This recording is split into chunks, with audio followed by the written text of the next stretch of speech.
दोस्तों आज का हमारा टॉपिक है how to become an income tax officer, मतलब इनकम टैक्स ऑफिसर कैसे बने। दोस्तों इनकम टैक्स ऑफिसर एक पोस्ट का नाम है जो कि सेंट्रल गवर्नमेंट के एक डिपार्टमेंट सीबीडीटी मतलब केंद्रीय प्रत्यक्ष कर बोर्ड के रूप में टैक्स संबंधित मामलों का कार्य करता है। आपको बता दूं कि इनकम टैक्स भारत सरकार का एक प्रमुख रेवेन्यू सोर्स है।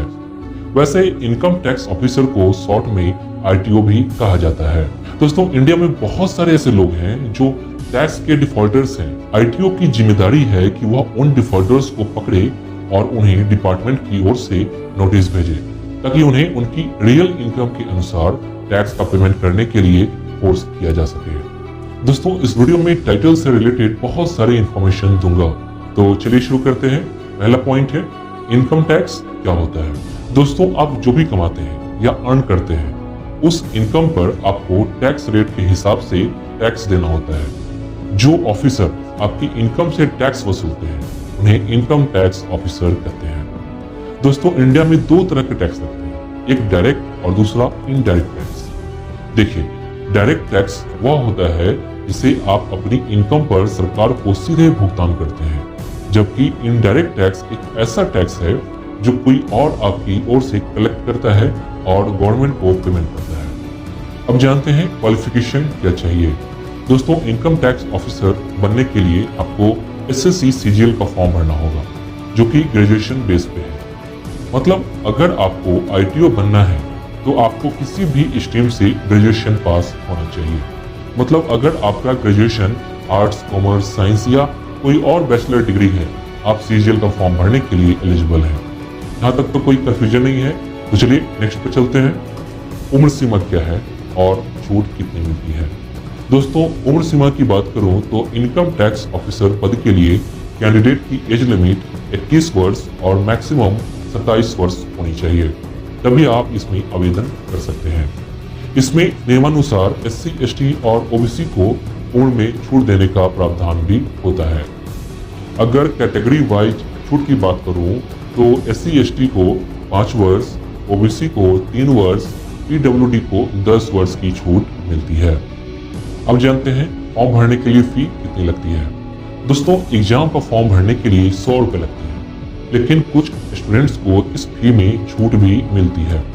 जैसे महिला कैंडिडेट, SC, ST से बिलोंग करने वाले कैंडिडेट, PWD और एक्स सर्विसमैन को फी नहीं लगती है।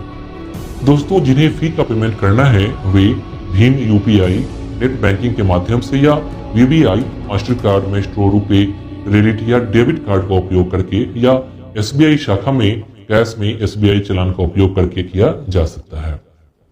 अब जानते हैं फॉर्म भरने के लिए कितना परसेंट चाहिए। दोस्तों फॉर्म भरने के लिए मिनिमम क्वालिफिकेशन ग्रेजुएशन है, मतलब कोई भी बैचलर डिग्री होनी चाहिए। और जहां तक परसेंटेज रिक्वायर्ड की बात है तो सिर्फ पास मार्क्स होना चाहिए। आप फॉर्म भरने के लिए एलिजिबल हैं। ध्यान रखिए यहाँ कोई परसेंटेज रिक्वायर्ड नहीं है। ओके, अब जानते हैं एग्जाम के कितने स्टेज होते हैं। दोस्तों एग्जाम के 4 स्टेज होते हैं, टीयर 1, टीयर 2, टीयर 3 और टीयर 4। दोस्तों टीयर 1 और टीयर 2 कंप्यूटर बेस्ड टेस्ट है, वहीं टीयर 3 पेन और पेपर मोड है जिसे डिस्क्रिप्टिव पेपर कहते हैं, और टीयर 4 कंप्यूटर प्रोफिशिएंसी टेस्ट और डेटा एंट्री स्किल टेस्ट है। इतने सारे एग्जाम क्लियर करने के बाद ही आप इनकम टैक्स ऑफिसर बन पाएंगे। इसके बाद आता है इसका सिलेबस क्या है। दोस्तों जैसा कि आपको पता है कि टीयर 1 और टीयर 2 कंप्यूटर बेस्ड एग्जाम है, वहीं इन दोनों एग्जाम के सिलेबस में अंतर है। जैसे टीयर 1 की बात करूं तो इसमें 4 सब्जेक्ट से क्वेश्चन होते हैं। इसमें जो क्वेश्चन पूछा जाता है उसमें general intelligence and reasoning, general awareness, quantitative aptitude मतलब मैथ्स, इंग्लिश कॉम्प्रिहेंशन। दोस्तों इन सभी चारों सब्जेक्ट से 25-25 क्वेश्चन होते हैं, 50-50 मार्क्स के, मतलब टोटल 100 क्वेश्चंस होते हैं 200 मार्क्स के। इन सभी क्वेश्चन को सॉल्व करने के लिए आपको समय मिलता है 60 मिनट, मतलब पूरे 1 घंटे। इतने टाइम में आपको क्वेश्चन सॉल्व करने हैं। दोस्तों इसमें नेगेटिव का भी प्रावधान है, मतलब नेगेटिव मार्किंग का भी प्रावधान है। हर गलत आंसर देने पर 0.50 मार्क्स काट लिए जाएंगे। इसके बाद आता है टीयर 2। इसमें भी 2 सब्जेक्ट से सवाल रहते हैं। दोनों सब्जेक्ट कुछ इस प्रकार हैं। Quantitative ability, English language and comprehension. देखिए, क्वांटिटेटिव एबिलिटी से 100 क्वेश्चन होते हैं 200 मार्क्स के, वहीं इंग्लिश लैंग्वेज और कॉम्प्रिहेंशन से दोगुना क्वेश्चन होता है, मतलब 200 क्वेश्चन होते हैं 200 मार्क्स के। यहाँ ध्यान रखिए, सभी सब्जेक्ट से अलग अलग 2-2 घंटे का टाइम मिलता है, मतलब मैथ्स के लिए 2 घंटे और इंग्लिश के लिए 2 घंटे मिलते हैं। ऐसे अलग अलग टाइम मिलता है। दोस्तों, टियर 2 में भी नेगेटिव मार्किंग का प्रावधान है। मैथ्स और इंग्लिश में अलग अलग है। जैसे मैथ्स से 0.50 मार्क्स काट लिए जाते हैं, वहीं इंग्लिश से 0.25 मार्क्स काट लिए जाते हैं। अब जानते हैं टियर 3 एग्जाम के बारे में। दोस्तों, टियर 3 एग्जाम डिस्क्रिप्टिव पेपर का है। इसमें हिंदी या इंग्लिश में लिखना रहता है। आप जिस भाषा में लिख सकते हैं उसमें essay writing, research writing, letter, application लिखने को दिया जाता है। इसमें मिनिमम 33% मार्क्स लाना जरूरी है, नहीं तो आप डिसक्वालीफाई हो जाएंगे। इस एग्जाम को क्वालिफाई करना बेहद जरूरी है।